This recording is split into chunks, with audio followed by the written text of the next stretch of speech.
Amém, irmãos? É uma alegria enorme estar com vocês. Eu vou precisar contar lá com o teu apoio. Não me pede para usar isso aqui não, que eu não vou usar, tá bom? Irmãos, ele dá 10 minutos para uma mulher que é pastora, professora, advogada e corintiana. Vê se pode. Não tem lógica, não dá. Mas, irmãos, eu estou feliz, estou muito feliz. Hoje nós passamos o dia aqui nesse templo. Nós reunimos aqui hoje pastores de todo o estado e deputados federais de alguns lugares do Brasil, deputados estaduais. Nós tivemos uma discussão forte aqui hoje sobre o que está acontecendo com essa nação. E nós chegamos no final a uma conclusão que alguma coisa de muito especial está acontecendo com esse estado. E eu não sei o que é, e eu não sei o que está acontecendo, mas eu sei que Deus tem um propósito muito grande para esse estado. Há promessas de Deus para esse estado, vocês sabem disso.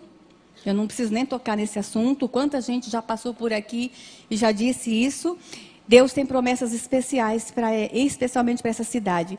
E eu não sei porque eu estou nessa igreja hoje. O pastor disse que o encontro foi muito antecipado. Eu creio, eu não sei porque eu estou, mas que isso já estava marcado lá na eternidade, esse encontro nosso hoje. Amém? Tá? E que Deus os abençoe através da minha vida e que vocês me abençoem muito hoje. Foi um dia difícil, não foi, pastor? Porque nós estamos nos doendo por esta nação. Hoje nós sentimos o peso nos nossos ombros do que está acontecendo com essa nação. E às vezes é difícil até falar, irmãos. É difícil falar. Então, eu não vou pregar. Sou pastora. Fui ordenada pastora muito cedo, quando havia uma necessidade muito grande no interior do Nordeste do Brasil, de missionários. Eu estava lá, minha igreja ordena pastoras, e eu estava lá, fui ordenada muito cedo.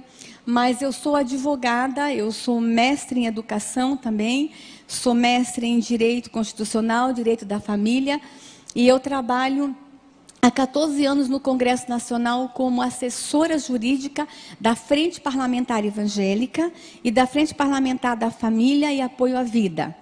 Nós hoje temos 78 deputados federais evangélicos e 3 senadores. Estamos indo para o 4º senador agora nos próximos dias. Se a gente for ver a nível de representatividade, nós já deveríamos ter um número maior, em torno de 100 deputados, deveria ser no mínimo 100 deputados, porque nós somos um número muito grande no Brasil de evangélicos. Mas esses parlamentares estão ali fazendo a diferença, e estão fazendo um trabalho grande, e eu tenho que testificar isso e tenho que falar sobre isso.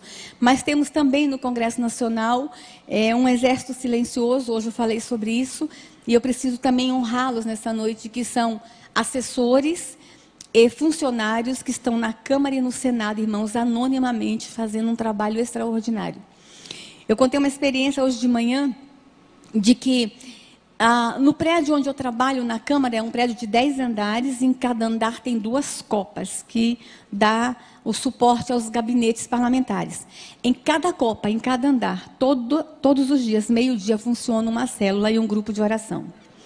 Irmãos, nós temos culto dos funcionários da Câmara e do Senado todos os dias ao meio-dia. E quando a gente não tem um salão ou um plenário para nos reunir, a gente se reúne debaixo de árvores. Às quarta-feiras de manhã são os deputados que se reúnem em culto. E é muito lindo, porque um toca acordeon, outro toca violão, outro canta. E eles mesmos fazem um culto entre eles, servem a Santa Ceia. E nós também temos vigília, 1, 2 vezes por mês lá na Câmara. Irmãos, e se não fosse isso, ai dessa nação. Eu contei hoje, vou repetir também, que há alguns anos atrás, uns 2, 3 anos atrás, eu estava passando uma sexta-feira num dos plenários das comissões e encontrei uma irmã chinelinho de fogo, aquelas irmãzinhas do poder, né? E ela estava assim nos plenários, sozinha, irmãos, ela entrando, limpando as cadeiras e orando. Eu fui lá, irmã, o que a senhora está fazendo aqui? Ela disse, doutora, eu estou sabendo que quarta-feira que vem vai ter uma votação aqui contra a igreja, contra a vida, contra a família, uma votação muito pesada. Eu estou fazendo o meu papel hoje.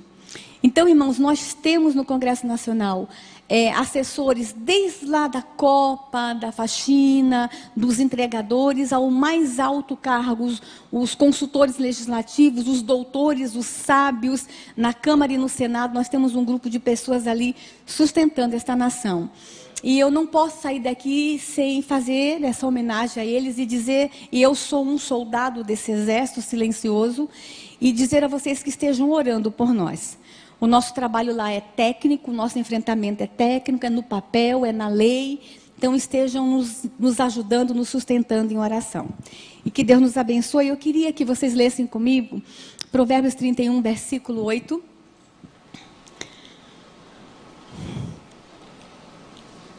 Que diz o seguinte: abre a tua boca. Eu vou esperar vocês abrirem. Provérbios está no Velho Testamento, depois de Salmos. Sou pastora, fui professora de escola dominical. Provérbios 31, versículo 8.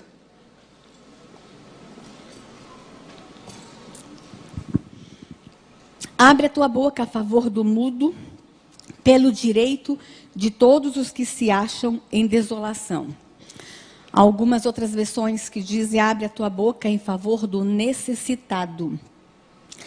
Abre a tua boca em favor dos que necessitam, dos que precisam. Amém? E esse versículo nos motiva. E motiva a gente fazer o trabalho que nós estamos fazendo em todo o Brasil.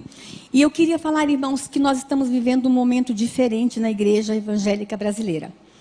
Deus está chamando a igreja evangélica brasileira para um novo momento, para um novo instante. E grandes desafios nos esperam.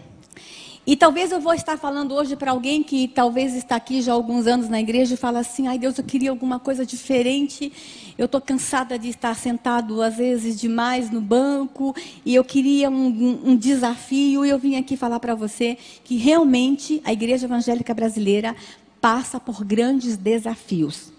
Irmãos, e os desafios é de restaurar esta nação, é de salvar esta nação do que está acontecendo. Mas a senhora está exagerando, pastora? Não estou exagerando, não. Pode passar o próximo slide. A igreja evangélica brasileira, por muito tempo, ela ficou dentro do seu ambiente, no conforto de nossas igrejas, e igrejas lindas como essa. Estou encantada com este templo. E nós não ficamos antenados ao que está acontecendo na sociedade, ao que está acontecendo em volta.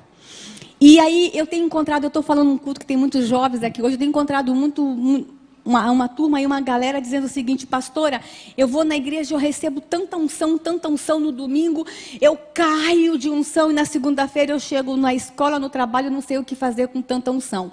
Tem sido assim. Nossa igreja está crescendo demais, nós estamos crescendo, amém, nós somos um povo que cresce todo dia, amém, mas o que nós estamos de fato influenciando em mudanças na sociedade? O que de fato a igreja evangélica brasileira tem feito para que a sociedade mude de verdade? É muito bom, irmãos, nós estarmos entre nós e nós sermos luz entre nós. É muito bom ser sal entre nós. Às vezes até enjoa tanto sal, né? Mas é muito bom a gente ser sal entre nós. Mas Deus chama a igreja evangélica brasileira. Nós passamos por algumas fases no Brasil. Nós passamos por algumas fases. Nós passamos a fase da discriminação lá atrás, quando éramos chamados de Zé Povinho, lembra? Não sei se tem algum evangélico aqui com mais de 40 anos de igreja como eu. Vixe, falei minha idade. Nós éramos conhecidos como Zé Povinho, nós éramos discriminados, havia preconceito, na escola riam da gente, nós passamos por essa fase. Depois nós passamos por uma fase de crescimento, e essa fase veio aí com as novas comunidades, as igrejas mais avivadas, e aí nós passamos por uma outra fase aí de algumas teologias, experimentamos de todo tipo de teologia aqui no Brasil, prosperidade, depois vem a teologia, e vai. Agora Deus está nos preparando para uma nova fase. E essa fase é transformação de sociedade. E eu acredito nisso, irmãos. E eu vou falar de alguns aspectos de que forma a igreja pode atuar. Eu vou estar falando agora exatamente sobre isso. Talvez vocês nunca prestaram atenção no que está acontecendo com a educação nesse país. O que está acontecendo com as escolas brasileiras. O que está acontecendo com os seus filhos, com os seus netos. Irmãos, e eu me emocionei muito de ver os cordeirinhos aqui hoje, né? Nossas crianças aqui. E fiquei muito feliz, porque eles vão ter ali agora 40, 50 minutos com os nossos professores. E na escola dominical tem mais 40. Mas as nossas criancinhas, os nossos cordeirinhos, ficam aos cuidados da igreja 1 hora por semana. E aos cuidados da escola 8 horas por dia. Porque às vezes a gente deixa as crianças 8 horas por dia na escola. E sabe o que estão fazendo com as nossas crianças nas escolas? E eu vim aqui dizer isso para você, Igreja Evangélica Brasileira, Igreja Evangélica aqui de Campo Grande, especialmente essa igreja, se as outras não derem ouvido a tudo que nós falamos hoje, que pelo menos essa dê. Estão detonando as nossas crianças. Eu posso falar as palavras, pode rasgar o verbo?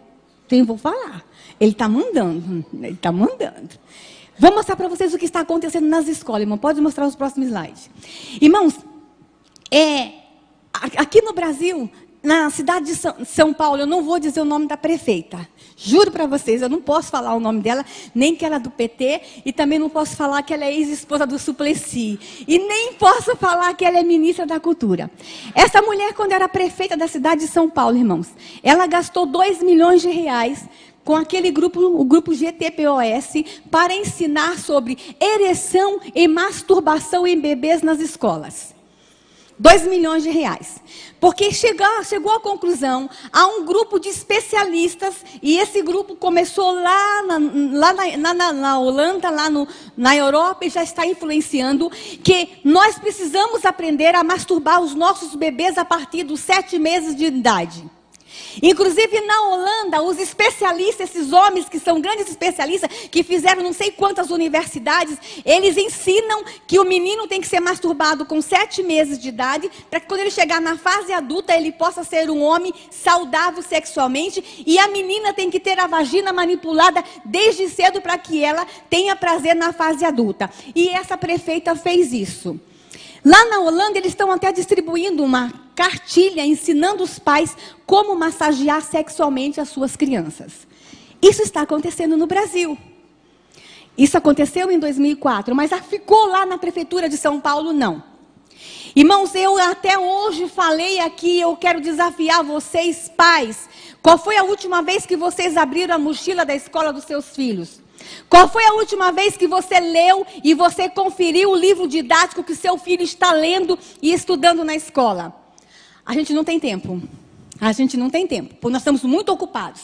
E essa questão, irmãos, da modernidade, da pós-modernidade, nós vamos ter que estar nos revendo algumas coisas. A igreja e os crentes estão deixando a educação dos seus filhos por conta do Estado. E agora é lei, foi promulgada agora há poucos dias, que vai ser obrigatório a criança ir para a escola a partir dos 5, 4 anos de idade. Nós estamos enfiando os nossos filhos na escola cada vez mais cedo. E o que me assusta é que tem muito crente querendo tempo integral. Não quer só a partir dos 4 anos, não. A criança tem que ficar o dia inteiro. Dá trabalho criar filho, então vamos jogar os filhos nas escolas. Igreja evangélica, Deus está nos chamando para a gente fazer uma revisão de valores. Para fazer uma revisão de conceitos. Deixa eu mostrar o que está acontecendo com as escolas. Pode passar o próximo slide. Nós temos autoridades no Brasil, irmãos, especialistas que estão ocupando lugares estratégicos e lugares chaves, pessoas que estão escrevendo as políticas públicas dessa nação, pessoas que estão decidindo o futuro de nossas crianças, que dizem coisas como essa: uma educação diferenciada poderá fazer desabrochar em todo menino o seu lado feminino e em toda menina o seu lado masculino. São conceitos como esse que está permeando a educação brasileira. E a igreja evangélica está deixando essas coisas acontecer. Pode passar. Eu quero mostrar para vocês, irmãos, cartilhas. Tem menores de 12 anos aqui? Eu quero mostrar para vocês, irmãos, cartilhas que foram entregues em escolas públicas no Brasil para crianças a partir de 10 anos, porque quinta série, a idade são 10 anos. Essa cartilha, inclusive assinada por um grande cartunista, o Miguel Paiva, a cartilha se chama De Homem para Homem. Deixa eu falar para vocês para quem foi feita essa cartilha. Essa cartilha foi feita pelo Ministério da Saúde. Eu não vou dizer quanto eles gastaram para vocês não ficarem com raiva. Foi feita um número muito grande de cartilha para entregar para homens impotentes no Brasil. Aí eles saíram, o Ministério da Saúde saiu atrás dos homens impotentes, não achou, graças a Deus, não tem tanto assim. E aí eu não sei se eles acreditavam, pastor, que eles iam na marcha marcha do orgulho do homem impotente para distribuir cartilha. Eles iam no Dia Nacional do Homem Impotente para distribuir. Não sei. São especialistas que não têm nem bom senso. Gastaram milhões nessa cartilha para ensinar o homem como ter prazer. Para ensinar o homem como ter uma relação sexual. Aí eles não acharam os homens impotentes e mandaram para as escolas públicas brasileiras. A palavra mais light que tem nessa cartilha é gozar e tesão. Imaginem. E crianças de 10 anos no Brasil tiveram acesso a essa cartilha. Pode passar. Olha os desenhos. Especialmente essa cartilha que eu escaneei, porque depois nós tomamos uma iniciativa. A diretora da escola disse que os meninos pegavam essa cartilha e iam para o banheiro se masturbar usando essa cartilha. Então você, pai, proíbe seu filho ver livro pornográfico. A gente orienta como igreja que não se pode ter acesso à pornografia. Aí vem o governo brasileiro com verba pública do seu bolso e faz um material desse e distribui em escolas públicas brasileiras. E o que a gente faz? Nada. Sabe por quê? Nós estamos ocupados. A igreja está muito ocupada. Nós estamos ocupados em ganhar dinheiro. Nós estamos ocupados com as nossas profissões. E não estamos antenados com o que está acontecendo. Mas Deus está dizendo para a igreja evangélica brasileira, abre o olho. Vocês já foram treinados. Vocês já receberam unção demais. Vocês já passaram por tudo. Já aprenderam todo tipo de teologia. Agora é hora de vocês agir. E é hora da gente se levantar como igreja. Deixa eu mostrar a próxima gravura para vocês. Pode passar, olha lá quem fez essa cartilha, Ministério da Saúde, está nas escolas. Deixa eu mostrar a próxima para vocês. O SUS. Sabe aquele SUS, irmãos, que não tem dinheiro para fazer cirurgia de catarata no Brasil? Sabe aquele SUS que não tem vaga nos hospitais para os velhinhos? Eu vou mostrar o quanto que eles gastaram para fazer essa cartilha. Foi essa que eu tirei a gravura mais forte. Nessa cartilha, o SUS fez para usar impostos de saúde em escolas. O SUS fez para ensinar sobre drogas e doença sexualmente transmissível. E essa, irmãos, era uma cartilha grande que a professora colocava em cima da mesa. Não sei se tem algum professor que teve acesso a ela. Era em forma de espiral. E a metodologia, porque esse material vem com metodologia, era: senta as crianças no chão, a partir de 10 anos, mostre a gravura e leia o que está atrás. E a tia ia mostrando. Na hora de falar sobre drogas, mostra a gravura. Mostra sobre direitos, pode passar a próxima gravura. Na hora de falar sobre droga, a tia dizia o seguinte: ao usar o crack, passe protetor labial nos seus lábios, para os seus lábios não ressecar.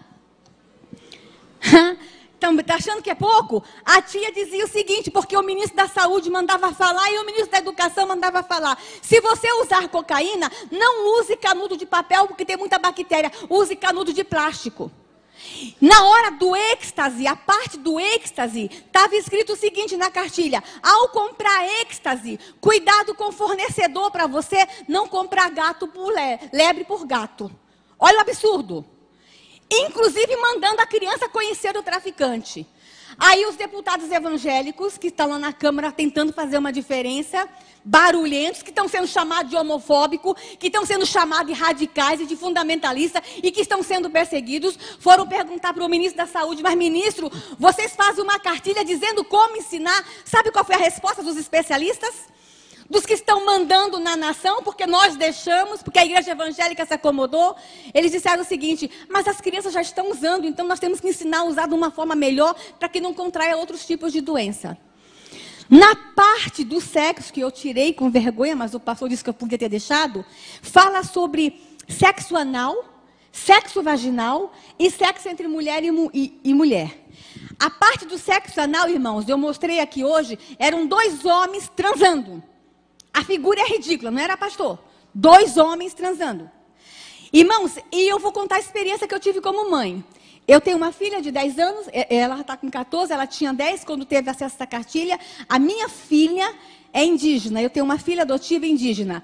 E nós estávamos tentando falar para ela sobre a homossexualidade de uma forma muito madura, porque a cultura dela não tem a homossexualidade. Então a gente estava assim tentando falar que homem ama homem, mulher ama mulher. Aí a tia vai lá e mostra a gravura de 2 homens transando com esse dinheiro, com cartilha pública, com dinheiro público. Irmãos, e na parte da relação sexual de mulher com mulher, a figura mostra bem, o pastor viu hoje, mostra que a tia tem que explicar para a criança de 10 anos que o objeto de prazer da lésbica é a língua e que é bom que a lésbica use camisinha na língua. E a minha filha de 10 anos teve que aprender isso. Pode passar?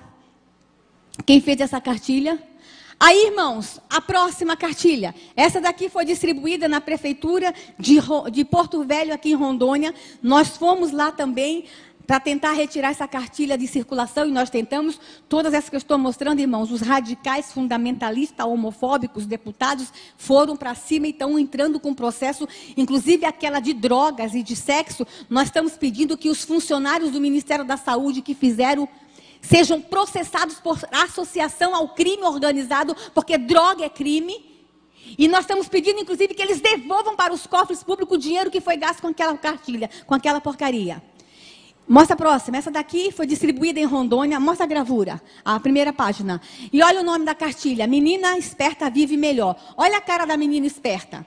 Nós estamos ensinando na igreja, irmão, que nossas meninas são princesas. Mas a escola está dizendo que esse aqui é o ideal de ser menina. Isso aqui é o ideal para ser uma menina no Brasil. Com dinheiro público. Aí essa cartilha, além de ensinar que menina esperta vive melhor, e a palavra esperta, vocês sabem o que está por trás disso? O jeitinho brasileiro, a sexualidade. A criança recebia a cartilha e junto com a cartilha, pode passar, ela ganhava um espelhinho para poder olhar a vagina e aprender a se masturbar. Prefeitura Municipal de Porto Velho. Nós fomos para lá junto com a Igreja Católica e nós tentamos retirar essa cartilha de circulação. Qual foi a última vez que você, pai e mãe, abriu a mochila da escola do seu filho? Vocês pensam que acontece só em Porto Velho? Que acontece só em Brasília? Deixa eu mostrar a próxima cartilha para vocês. Essa daqui, distribuída no Rio de Janeiro e foi distribuída em todo o Brasil. Inclusive, eu quero que vocês olhem bem para essa gravura aí. E olhe se não está na mochila dos seus filhos aqui em Campo Grande. A primeira coisa, quando a tia entrega para a criança, a tia tem que dizer que é confidencial, não pode mostrar para o pai e para a mãe. Para crianças de quinta série. Vocês acham que tem que ter segredo entre eu e uma filha de 10 anos? Então, irmãos, eles começam a criar conflitos entre pais e filhos. Eles estão ganhando e sendo obrigados. Deixa eu falar uma coisa, são os professores sendo obrigados.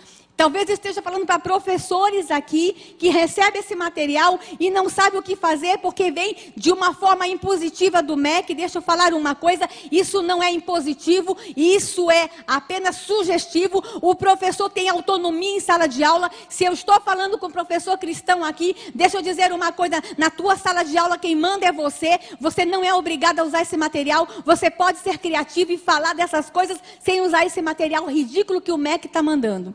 Deixa eu falar nessa cartilha, irmãos. Pode mostrar. Vira. Nessa cartilha ensina sobre masturbação feminina e inclusive como a menina usar o dedinho para não machucar a vagina. 10 anos de idade. Nessa cartilha fala sobre ficada. E aí, além de incentivar a ficada, a tia pede para o menino e a menina relatar as suas 8 mais espetaculares ficadas. E tem que dizer, olha lá, como foi, com quem foi, onde foi, quando foi e se gostou.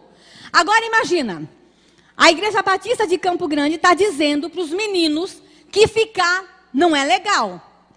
A escola dominical está ensinando que não pode ficar. Aí os meninos da Igreja Batista de Campo Grande recebem essa cartilha e não está preenchendo, porque ele não está ficando. As meninas não estão ficando. Aí eles estão sendo discriminados na escola porque eles são frouxos, não estão ficando. Vocês têm ideia da confusão que está acontecendo com essa nação, irmãos? Mas essa mesma cartilha, além de falar de masturbação feminina, de falar de masturbação masculina, de falar de ficada, ensina uma outra coisa que acho que vocês nunca aprenderam na escola. Pode passar. Fala sobre o ponto G na vagina da mulher. Diz que tem um lugar na vagina da mulher que é chamado ponto G, que a mulher sente mais prazer. Isso tem que ser dito para criança de 10 anos no Brasil, irmãos. E eu vou dizer uma coisa para vocês, como é que essa cartilha chegou lá na Câmara dos Deputados para nós. Esse é o meu trabalho como assessora jurídica, receber as denúncias e trabalhar em cima delas e motivar os parlamentares a fazerem alguma coisa. Um grupo de ginecologistas do Rio de Janeiro nos procurou na Câmara dos Deputados porque havia um número muito grande de meninas numa determinada região, lá do Rio de Janeiro, virgem entre 10 e 12 anos, com inflamação na vagina e no colo do útero. E elas foram tentar descobrir o que estava acontecendo, descobriram que as meninas estavam com inflamação na vagina, porque estavam introduzindo o dedo na vagina para procurar o tal do ponto G que o ministro da Educação falou que existe. Pode passar? Olha quem fez essa cartilha. Sabem quanto custou essa cartilha? Não vou dizer não, para vocês não ficarem com raiva. Pode passar. Essa máquina de camisinha nas escolas, irmãos, já está sendo experiência em algumas escolas em Santa Catarina, em mais 2 estados, e logo, logo ela vai estar disponível em todas as escolas do Brasil. Essa máquina de camisinha, um menino a partir de 12 anos poderá pegar 2 camisinhas por semana, porque os especialistas disseram, fizeram uma pesquisa, eu não sei aonde, acho que eles foram em Harvard estudar, que a criança brasileira com 12 anos tem 2 relações sexuais por semana. Portanto, tem direito a 2, 4, 8 camisinhas por mês. 2 relações sexuais por semana. Pode passar? Eu quero mostrar para vocês agora, irmão, eu tenho que falar muito rápido, porque tem tanta coisa para mostrar. Essa gravura aqui, não sei se vocês já viram essa gravura. Se chama O Fazendeiro Solitário. Ela estava numa prova de criança de história, de português, na cidade de Curitiba. A criança tinha que ver essa gravura e fazer uma redação. Dá uma olhadinha na gravura, irmãos. Não ri, não. Não ri, não, porque isso é sério. Que dá vontade de rir, dá, mas que é sério, é sério. Olha o tamanho do órgão sexual do fazendeiro solitário. E olha como é que estão as galinhas. Apologia ao sexo com animais. Vocês acham que um professor tem que mostrar isso para a criança e mandar a criança escrever uma redação de que há sexo com animais e que é normal o sexo com animais? Aí vocês falam assim, mas pastora, a senhora está exagerando. Não estou, não. Está chegando denúncia lá na Câmara e no Senado que há muito hotel fazenda aqui no Brasil que é de fachada. É hotel para turista ir transar com animais no Brasil. Está tudo bem nessa nação, irmãos? Não. Ou a gente abre os olhos com o que está acontecendo com essa pátria, ou a gente vai estar entregando os pontos. As coisas estão ficando feias. E eu lamento muito que eu tenha que vir aqui mostrar essas imagens, mas talvez esse seja o único mecanismo que eu tenha, é chocar, é falar, é gritar, é dizer, igreja, vamos sair do conforto das nossas 4 paredes e vamos começar a reagir, porque estão detonando as nossas crianças. Estão detonando com esta nação. Deixa eu mostrar a próxima gravura, pode mostrar? Esse livro, irmãos, quando eu escaneei, ele estava em inglês, mas ele já está em português, para crianças de 2 e 3 anos. Um conto de fada. O príncipe e o príncipe. O príncipe encantado não procura mais uma princesa. Olha só o que ele procura. Pode mostrar? Ele está procurando um outro príncipe encantado. E eles se encontram e vivem felizes para sempre. Crianças de 2 e 3 anos de idade. Mostra a próxima gravura. Livros, leitura obrigatória na 5ª e 6ª série. Menino ama menino. Leiam esse livro, irmãos. Pode mostrar a próxima gravura aí? Esse livro, Menino Brinca de Boneca. Essa é a orientação do MEC, essa leitura obrigatória. Deixa eu falar uma coisa, irmãos. Eu estou com um caso em Brasília de uma professora que nos procurou na Câmara porque ela não tem mais onde procurar. Foi lá procurar os deputados evangélicos, os fundamentalistas, né? Porque estão nos chamando de radicais. Ela está com um menino de 3 anos na escola que está chupando o pipi do coleguinha. Aí ela foi procurar orientação na direção e na coordenação. Sabe o que a direção da escola disse? Você não pode fazer nada, porque isso é demonstração homoafetiva. Se você fizer alguma coisa, você é homofóbica. Ah, irmãos, eu sou educadora, eu sou mãe. Um menino de 3 anos está chupando o pipi do coleguinha, ou porque alguém chupou dele, ou porque ele já viu. Isso é abuso. Mas olha o que os nossos orientadores educacionais estão fazendo com nossas crianças no Brasil. Estão detonando. Pode passar. O próximo livro fala sobre bissexualidade, que é normal. E aqui eu quero dar um alerta para mãe e pai. Olha, está uma onda no Brasil inteiro de meninas se cumprimentando com selinhos, uma beijando na boca da outra. E infelizmente eu já tenho visto isso dentro da igreja. Porque ensinaram para nossas meninas que ficar com menina é possível, é permitido e é legal. Estão nos livros que a bissexualidade é uma coisa normal. Irmãos, quando a gente fala da homossexualidade, só vem na nossa mente a questão do menino e do homem. Mas quem está sendo mais alcançado com essas políticas públicas que estão nas nossas escolas são as meninas. E aqui eu vou dar um alerta para você, mãe. Olha, mãe, sabe essa coisa de você deixar sua filhinha dormir na casa da coleguinha? Para você ficar um pouquinho livre de vez em quando? Abre o olho, mãe, as meninas estão se tocando. Isso é muito sério, porque isso é abuso. E vocês não têm ideia do mal que isso faz lá na frente, depois. Pode passar. Esse livro, irmão, esse livro é terrível. Para crianças de 2 e 3 anos. A mãe compra o livro, tem um bonequinho, que é um menino, e a bonequinha, que é a menina, pode passar. E tem um buraquinho, a mãe coloca o dedo no bonequinho e fecha o livro para o dedo dela entrar no buraquinho da bonequinha. Para ensinar para a criança de 2 anos como é que é uma relação sexual. Pode passar. Olha lá. Olha os livros, irmãos, com desenhos infantil, como transar. A matéria é como transar. E olha a linguagem, irmãos. Vocês devem estar chateados porque eu estou usando uma linguagem muito, muito porca aqui em cima. Mas é a linguagem do livro lá, como transar. É a linguagem dos educadores do Brasil, como transar. Pode passar. Irmãos, deixa eu só mostrar uma coisa para vocês. Eles estão falando para as crianças em nossa escola que existe o Kama Sutra. Já ouviram falar do Kama Sutra, né? Aquele livro milenar que ensina poses de relação sexual. Eles estão falando do Kama Sutra. Mas se eu quiser falar desse livro milenar nas escolas, eu não posso, sabe por quê? Porque o Estado é laico, né, pastor? Não posso falar de Bíblia, porque escola não é lugar de religião, mas na escola é lugar de falar de Kama Sutra. O que estão fazendo com nossas crianças? Pode passar. Olha lá. Secretaria Nacional de Direitos Humanos. Se você tiver dúvida, procure a Secretaria Nacional de Direitos Humanos. Vocês agora entenderam o que está acontecendo com o pastor Marcos Feliciano? Vocês estão entendendo porque que não querem um pastor na Comissão de Direitos Humanos? Porque nós somos contra isso e nós somos contra mesmo. E deixa eu falar uma coisa, irmão, não é só a igreja evangélica que é contra, não. Na hora que eu dou essa palestra para pais católicos, eles ficam também revoltados como vocês estão agora. Porque esses valores não são valores só da igreja evangélica, não. É valor de família. É valor de todos nós, é patrimônio de família. E aí, eles não querem que nós ocupemos os lugares certos na hora certa, porque eles estão detonando com nossas crianças. Pode passar? Deixa eu mostrar uma coisa para vocês, irmãos.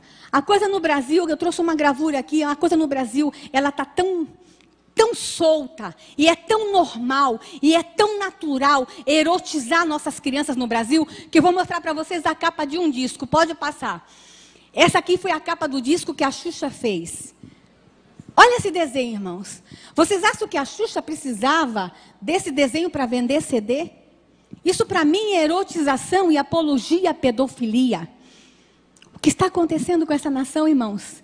Vocês pensam que está tudo bem com esta nação? Pode passar a próxima slide. Esse comercial, irmãos, passou na Europa e está chegando no Brasil. É um bebezinho no berçário.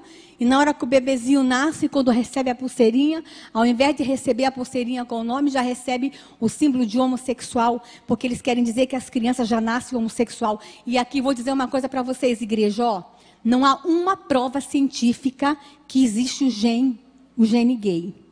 Não há uma prova científica que o gay nasça gay. Se tivesse, eles já tinham jogado isso na nossa cara. Não existe. A homossexualidade, ela é aprendida a partir do nascimento. Lá na infância, lá no berço. Tá? A forma como se lida com a criança. Mas ninguém nasce gay. Pode passar, deixa eu mostrar para vocês. Irmãos, com relação ao aborto. Eu falei sobre a erotização de criança. Mas o que está acontecendo nessa nação com relação ao aborto? Pode passar o próximo slide rapidinho. Deixa eu mostrar para vocês. Todos vocês sabem que os números, 50 milhões de crianças no mundo são abortados. Fala que no Brasil, 1 milhão de crianças são abortadas por ano no Brasil. E aí eles querem aprovar o aborto no Brasil. E sabe por que os ministros da saúde, dos 3 últimos, disseram que querem aprovar o aborto no Brasil? Porque eles dizem, irmãos, que no Brasil milhões de mulheres morrem por causa do aborto. Cadê os milhões de túmulos? Quantas mulheres vocês enterraram porque morreram por causa do aborto? Quantas mulheres os pastores aqui já enterraram, fizeram o culto fúnebre, ou foram lá dar uma bênção porque morreu por causa do aborto? Mentira! Não existe milhões de mulheres morrendo por causa do aborto no Brasil. Eles manipulam dados, eles manipulam estatística, eles manipulam informações para impor na sociedade brasileira uma cultura de morte. E a gente tem que começar a ficar atento, irmãos. As feministas começaram a dizer aí que nós temos que aprovar o aborto porque é uma questão de saúde pública. É mentira. Não existe tanta morte de mulher no Brasil por causa do aborto, não. Eles estão manipulando informações porque eles querem aprovar o aborto no Brasil. Pode passar. O ministro José Temporão, em 2008, quando ele assumiu o ministério, um médico sanitarista, quando esse homem assumiu o ministério, irmãos, eu fiquei feliz porque ele disse, opa, agora vem um sanitarista que entende de saúde pública, ele vai acabar com a malária e a febre amarela, vai resolver o problema da dengue no Brasil. Ele chamou a imprensa. A primeira entrevista que ele deu para a imprensa, que na gestão dele como ministro, ele iria aprovar o aborto, porque aborto é caso de saúde pública. Irmãos, ele confundiu feto com mosquito. Saúde pública é malária, saúde pública é dengue, saúde pública é febre amarela, mas ele disse que não, que a prioridade na gestão dele era o aborto, a aprovação do aborto. E deixa eu dizer uma coisa, irmãos, naquele ano, nós tivemos o maior número de ocorrência de dengue no Rio de Janeiro, maior número de malária na Amazônia, e a febre amarela que estava erradicada no Centro-Oeste voltou. Deixa eu dizer uma coisa, irmãos, é um sinal do céu. Não afronte o poderoso. Eu quero falar como pastor agora. Não afronte o todo-poderoso. Matar bebês no ventre da mãe, matar bebês em plena fase de desenvolvimento, é covardia, é assassinato, além de ser pecado. Pode passar?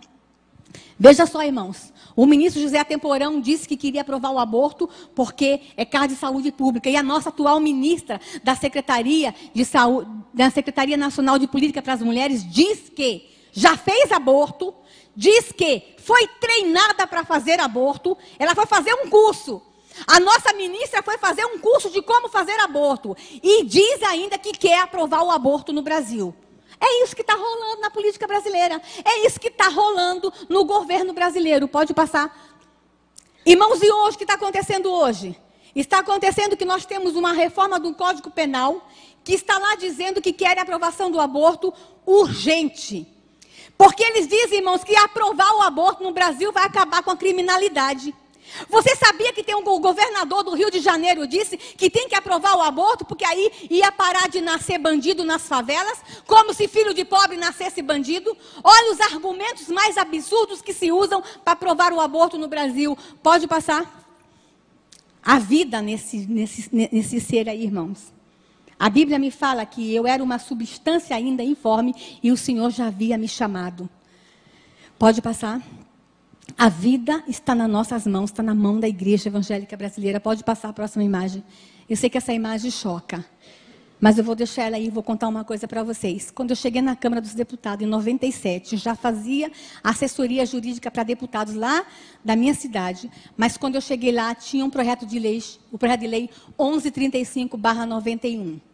Esse projeto era de 1991 e eles queriam aprovar o aborto no Brasil, desde 91. Irmãos, são anos que eu lutei contra aquele projeto. No ano de 2006, o projeto foi para votação e nós ganhamos só por um voto.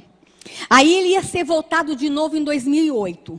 O que nós fizemos em 2007? Nós saímos pelo Brasil.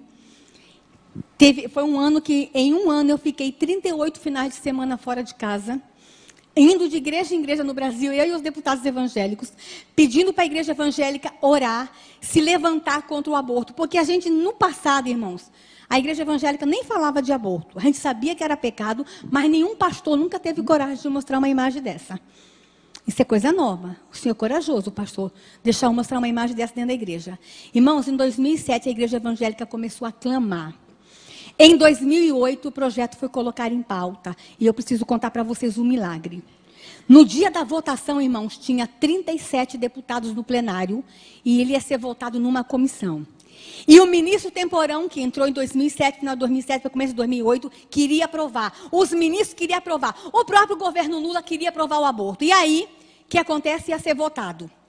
Nós fomos contar o voto. Quais os deputados eram contra o aborto? Nós só tínhamos 12, dos 37, nós só tínhamos 12 deputados contra o aborto. O resto tudo era a favor. A votação começou 15 para as 9, 8 e meia, 15 para as 9. Mas eu preciso contar uma coisa antes. A igreja evangélica estava orando, amém? Mas na noite antes da votação, a votação foi no dia 14 de maio de 2008, está em ata, vocês podem buscar lá na ata da Câmara, está em notas taquigráficas. Na noite anterior, os deputados evangélicos resolveram fazer uma vigília. E a gente ora no 10º andar da Câmara, que tem um espaço muito grande, e nós fomos fazer uma vigília.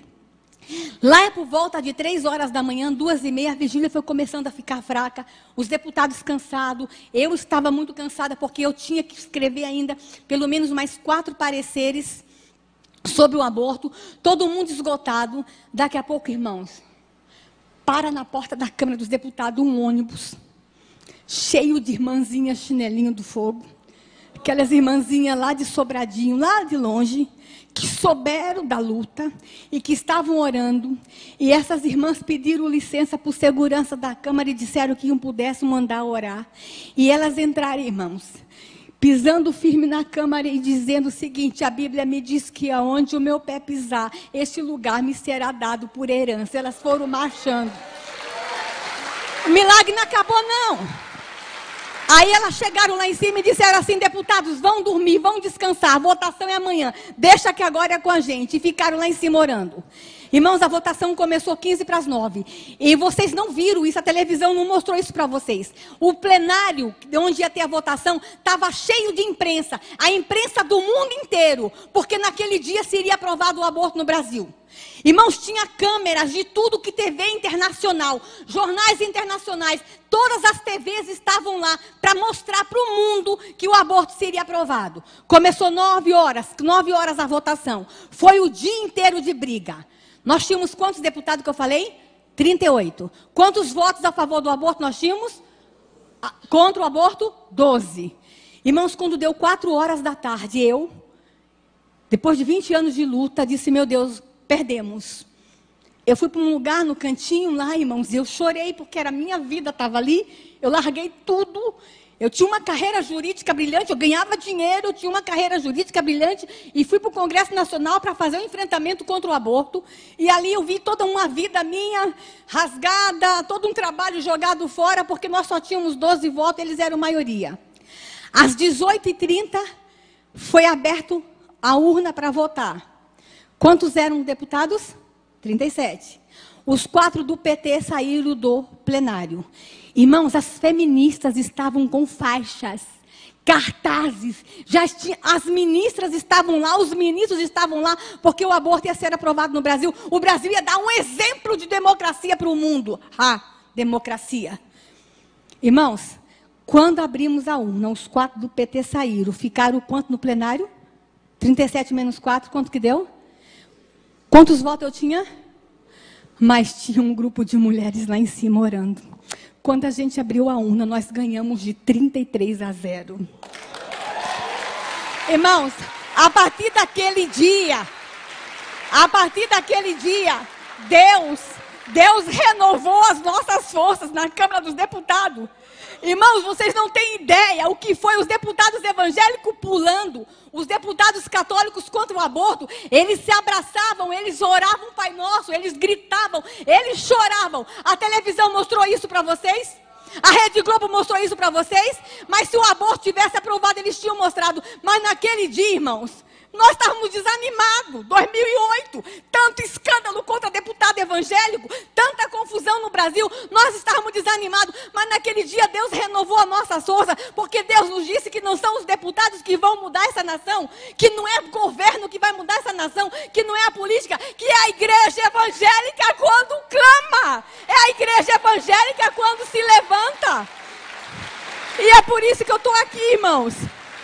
Porque esses especialistas em educação podem querer se levantar contra nossas crianças, mas nós vamos nos levantar e vamos dizer: nas nossas crianças vocês não tocam. Pode passar. A Igreja em Defesa da Família pode passar.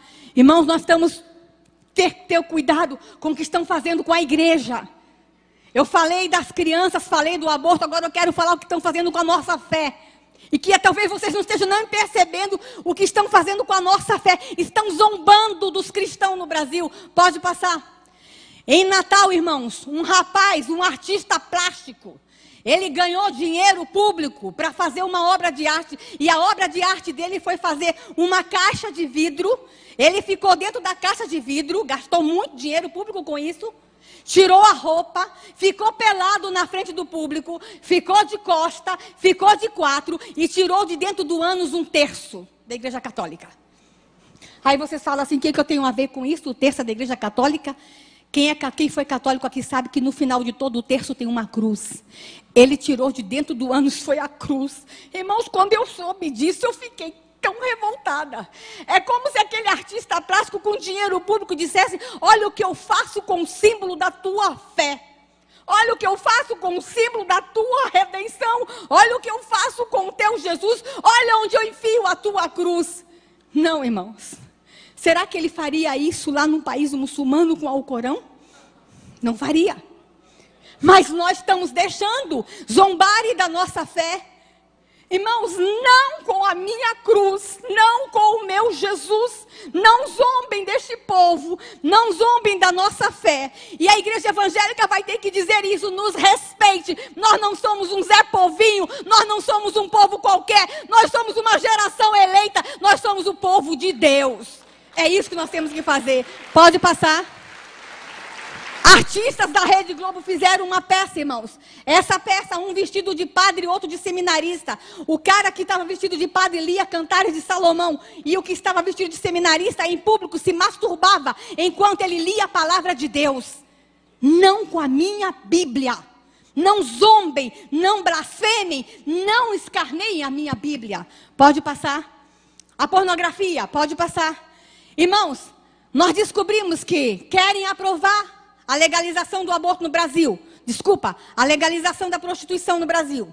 Ainda não é profissão, mas eles querem que seja profissão. O deputado Jean William quer que seja profissão. Lá no Código Penal, no que está no Senado, querem que seja profissão. O Fernando Gabeira tentou.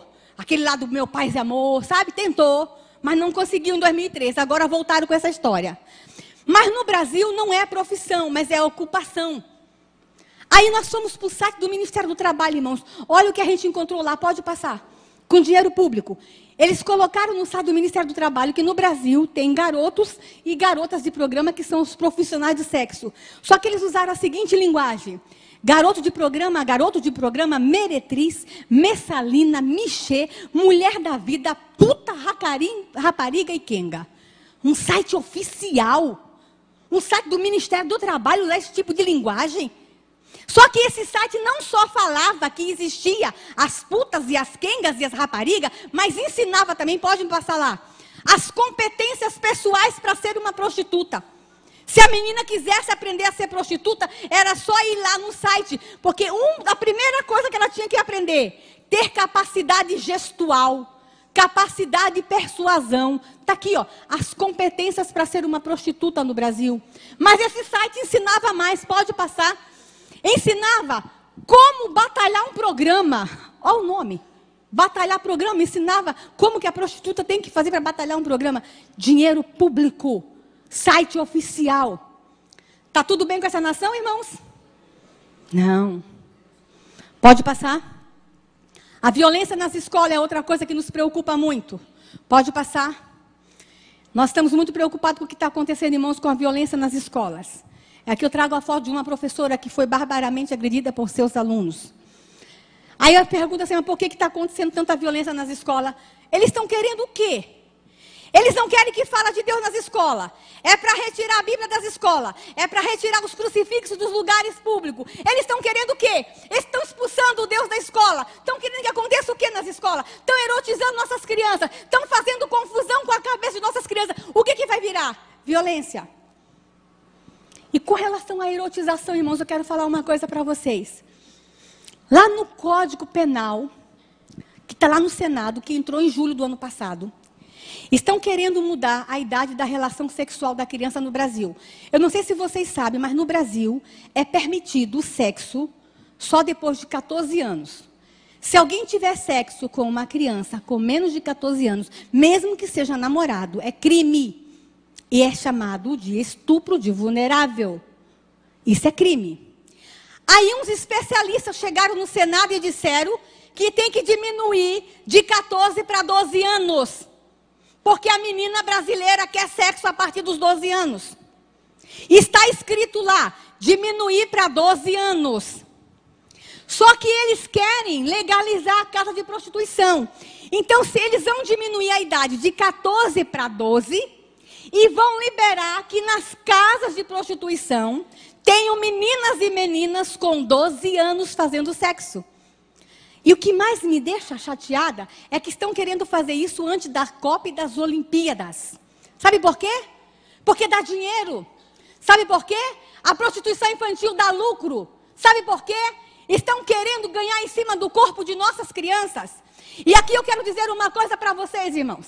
Vocês sabem como é que eu cheguei em toda essa luta? Porque eu fiz da minha dor a minha luta. Eu sou sobrevivente da pedofilia. Eu sou vítima da pedofilia. Eu fui abusada, eu sou filha de pastor, eu sou neta de pastor, eu sou pastora. Eu fui abusada 2 vezes na infância, por 2 pastores diferentes. E a minha dor me levou a ter a minha luta. Eu fui fazer um trabalho de proteção às crianças. Só quem passou pelo calvário da pedofilia, como eu passei, é que sabe o que querem fazer com nossas crianças. Eu sei que eu estou falando nessa igreja para pessoas que foram abusadas e sabem o que eu senti, sabem o que eu vivi. Eu não sei se é melhor sobreviver à pedofilia ou morrer no ato. Eu não sei o que é melhor. Irmãos, o turismo sexual infantil no Brasil está crescendo tanto. E agora, com a aprovação dos parlamentares lá no Senado, eu vou contar uma coisa para vocês, irmãos. No Brasil, 1 em cada 3 meninas até os 18 anos é abusada sexualmente. E vou contar uma coisa para vocês. 1 em cada 4 meninas confessa. Mas eu tenho um outro número muito mais assustador. 1 em cada 100 meninos conta. Cada 100 meninos abusados, só 1 conta. Porque o menino tem vergonha de falar que foi abusado sexualmente. Porque ele tem medo de ser confundido como gay. No Brasil, algumas brincadeiras infantis que não são brincadeiras, são abusos sexuais. Brincadeira de menino com menino no banheiro, um ficar medindo o tamanho do pinto do outro. Isso não é brincadeira, esse é abuso. E os professores dizem que isso é normal. Não é normal, não é abuso. E eu vou dizer uma coisa para vocês, irmãos. Os pedófilos do mundo inteiro querem vir ficar com nossas crianças. Eu assessorei o senador Magno Malta na CPI da pedofilia e nós descobrimos que se vende pacotes para que pedófilos do mundo inteiro venham transar com nossas crianças. Há agências especialistas lá fora para vender pacote sexual com criança brasileira, porque o sexo com criança brasileira é barato. Eu estava fazendo uma batida num posto policial recentemente, quando eu entrei, eu fazendo batida. Eu e um colega do Senado entramos num posto policial, uma menina de 8 anos chegou lá e falou para o meu colega: tio, quer que eu faça um boquete? R$1. R$1. Sexo oral, R$1. É esta nação que nós temos.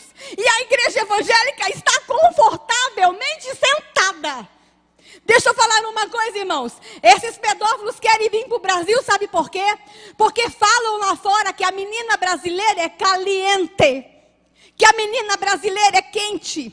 Especialmente a menina do norte, ela tem o sexo na flor da pele. A menina brasileira é quentinha. O menino brasileiro é quentinho. E eles querem vir transar com as nossas crianças, porque aqui se faz vista grossa com relação ao sexo com criança. Chega! Chega! Deixa eu dizer uma coisa para vocês, irmãos. Sabe qual é o meu sonho como mãe? Como pastora? Sabe qual é o meu sonho?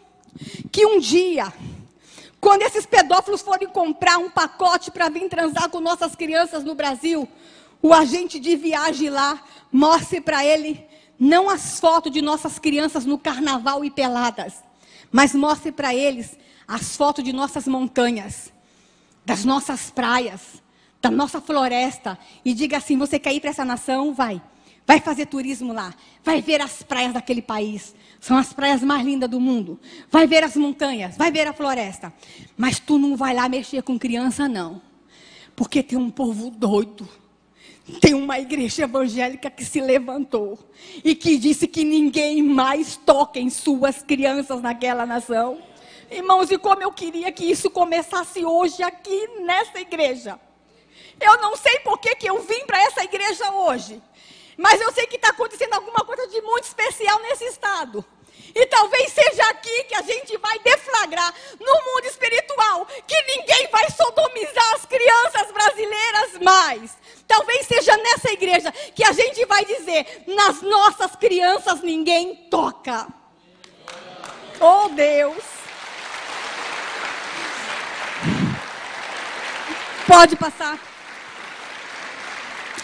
E aqui eu termino, irmãos, falando para vocês, eu estou falando de aborto, de educação, de pornografia, mas eu quero falar de um assunto muito especial, mais 5 minutos, estou acabando.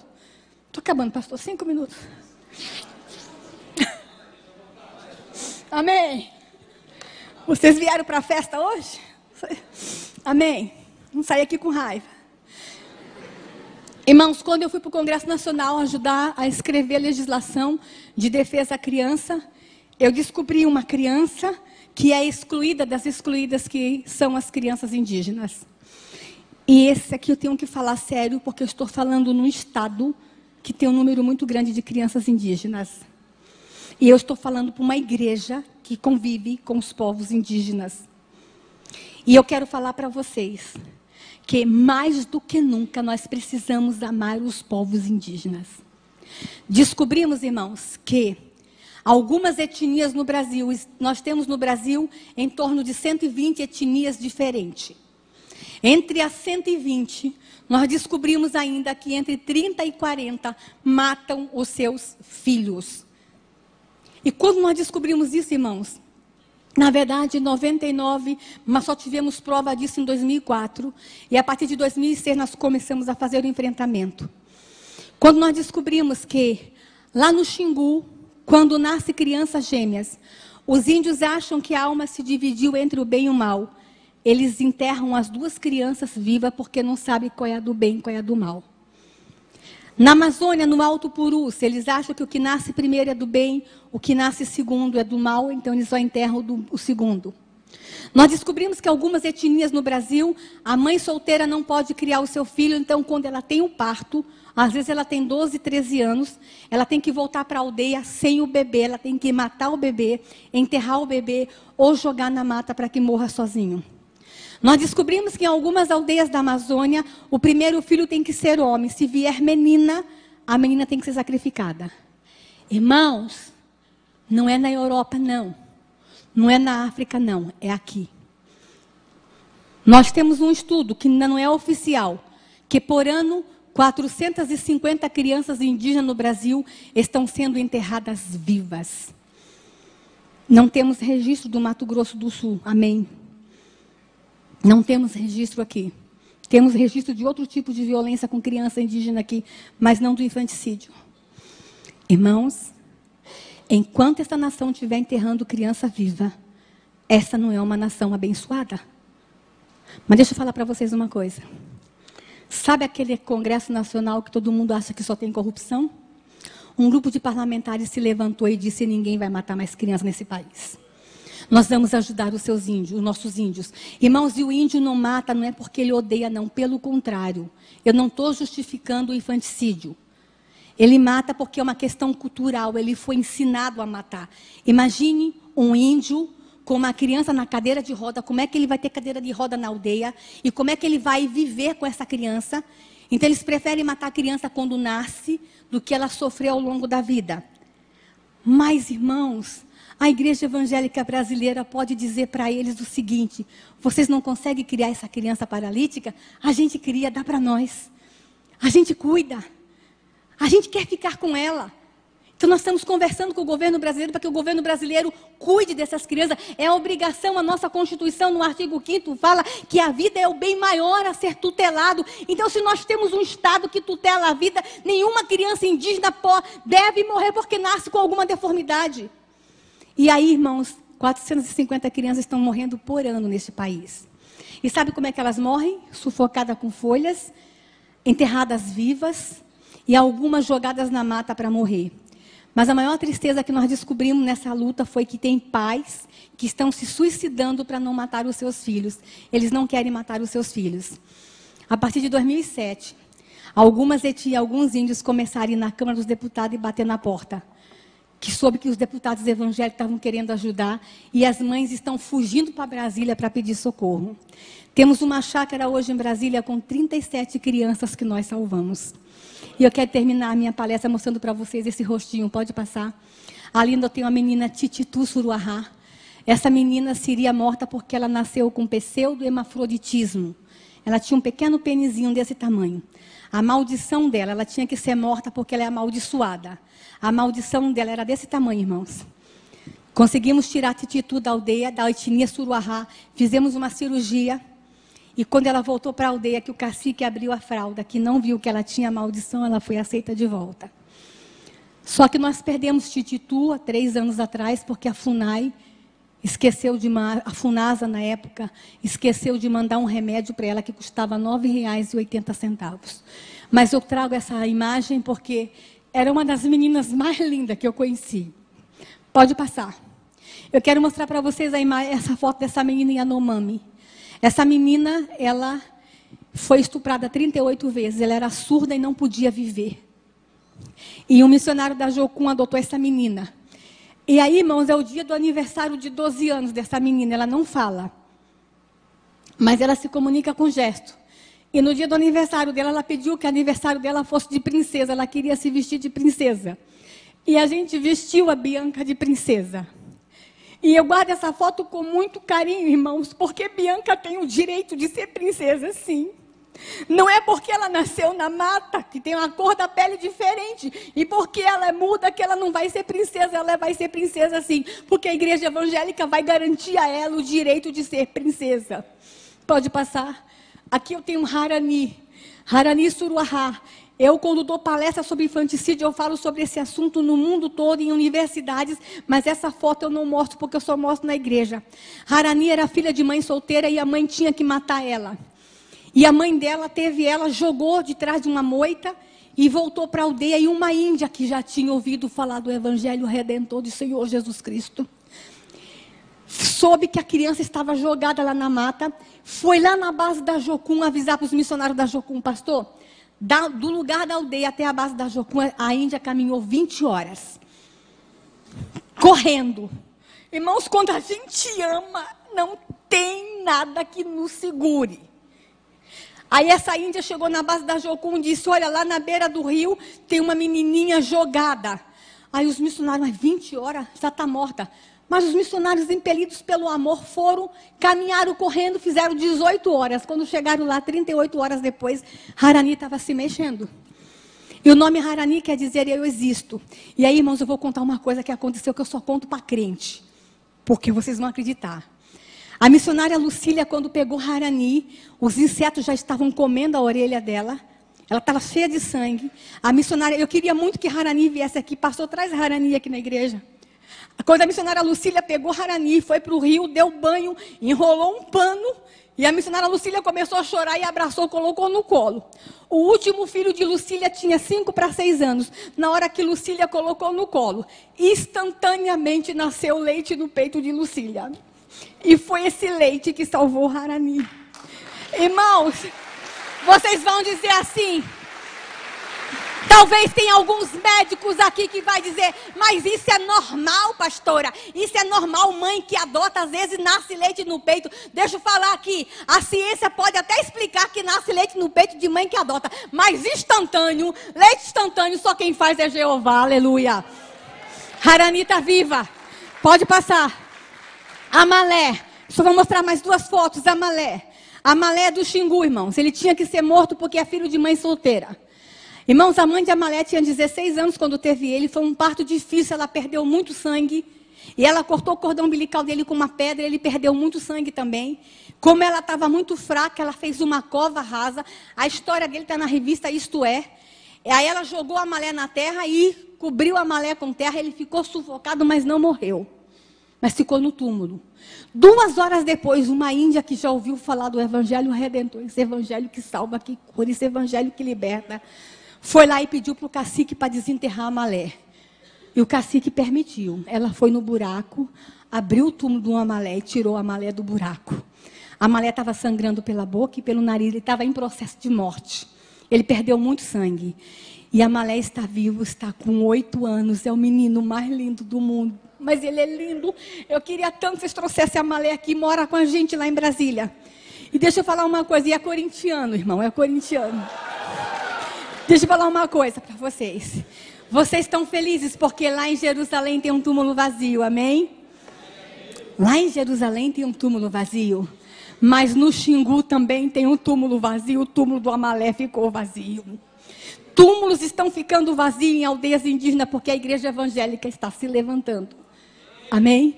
Eu termino mostrando para vocês, pode passar, a foto de Ganani, que seria morta porque tem a mãozinha torta.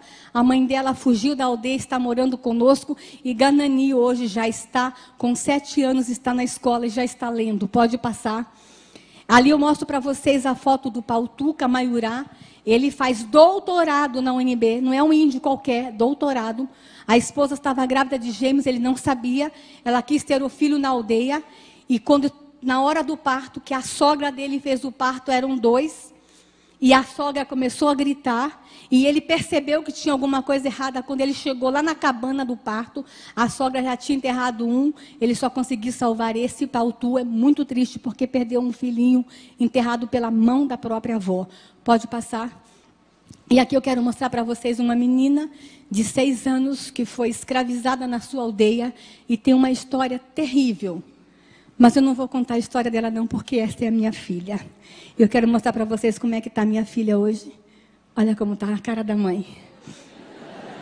Irmãos, o arquivo Promo rodou.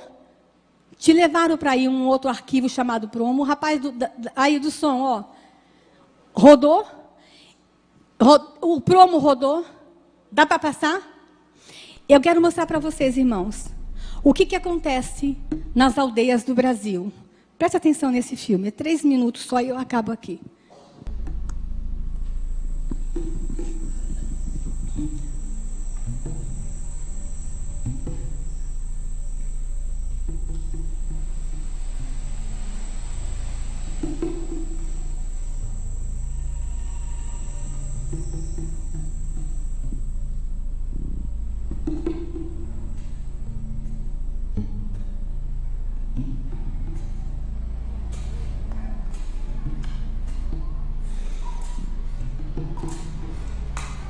Duas crianças estavam condenadas à morte e o irmão mais velho teve que matar os 2 irmãos mais jovens.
raja Teka vira karma sakami kami vira ani teka karma sarinaria pua uhena panabi uhina panabi Sibahani uhina utemahya datya hunari Itu dengan kupian dia repon dia yang napotan itu kuat dia materapo kipe jadi mau beda Gigi baru teko, baru tamai. Cana iweru.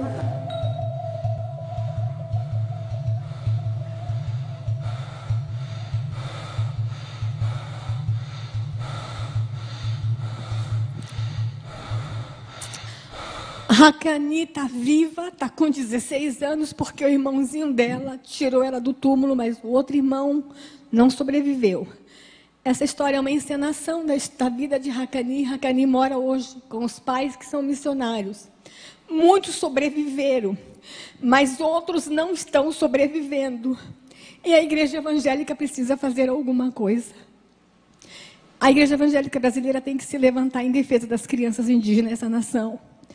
E eu termino a minha palavra dizendo, irmãos, que querem destruir a mente de nossas crianças com aquelas cartilhas. Querem matar nossas crianças do ventre materno através do aborto. Estão detonando nossas crianças com a pedofilia. E estão deixando que as crianças indígenas sejam mortas. Não está tudo bem com essa nação. A igreja evangélica tem que reconhecer isso. A igreja evangélica tem que reconhecer que nós precisamos fazer alguma coisa. Chega de destruição, estamos vivendo a cultura da morte dessa nação. Eu poderia ficar aqui até de madrugada mostrando mais imagens, né, pastor? De tudo que nós falamos aqui hoje. Mas eu estou resumindo a vocês dizendo o seguinte: a igreja evangélica precisa se levantar. E essa igreja tem que nos ajudar. Essa igreja tem que nos ajudar.